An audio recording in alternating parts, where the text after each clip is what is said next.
Kung gusto mong kumita ng malaki dito, I suggest huwag ka mag-single head. Bakit? Ang laki ng perang pwedeng maiwala sa'yo pagdating ng oras. Bakit? Ito na example. Halimbawa, ang market mo, 4 na tao.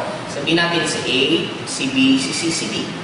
Sila yung mga recruit mo. Ngayon, ang ginawa mo, single head ka lang, ikaw na.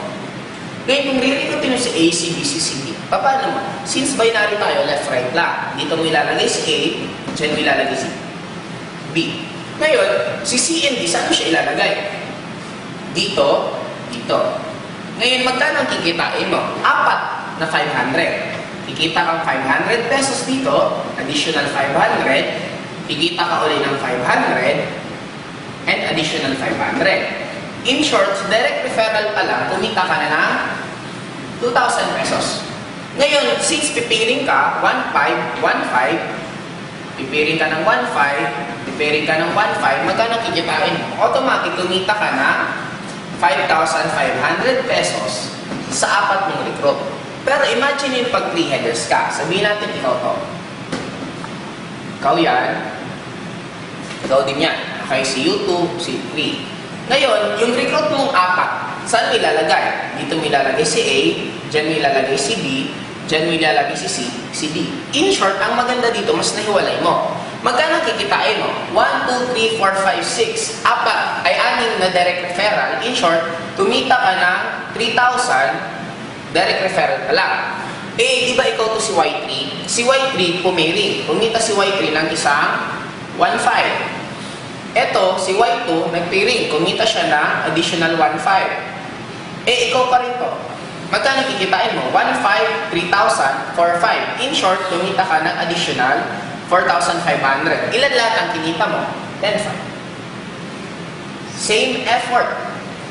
4 ang i-recruit, 4 din dito, 4 din dito. Kaya na anong naging difference? Nag-differensya na magkano? Automatic differensya na agad ng 5,000 pesos. What more? Imagine mo na lang to. Sabihin na natin, pakita ko sa inyo. What if nag-recruit ulit? Sabihin natin, yung 4 na lang. Okay? Ito nag-recruit ng isa, ito nag-recruit ng isa, 1, 2, ito 3, ito 4. Magkano ang kikitain mo? Automatic, pipiling siya, kumita ka ng 1,500, 1,500, meron kang additional 3,000 pesos. What if ito, nag-recruit ng tig-isa? Isa, 1, 2, 3, 4. Si Y2, kumita siya ng 1,500. Si Y3, kumita siya ng 1,500. Si Y2, ay si Y, kumita siya ng 1,500, 3,000.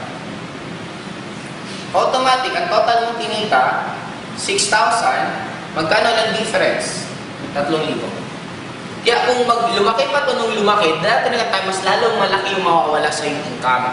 Kaya kung ang plano mo yun naman, karirin talaga to, in short, gusto mo talagang kumita dito ng malaki at tatrabahoin mo, suggest 3 to 7 heads, yun ang gawin mo.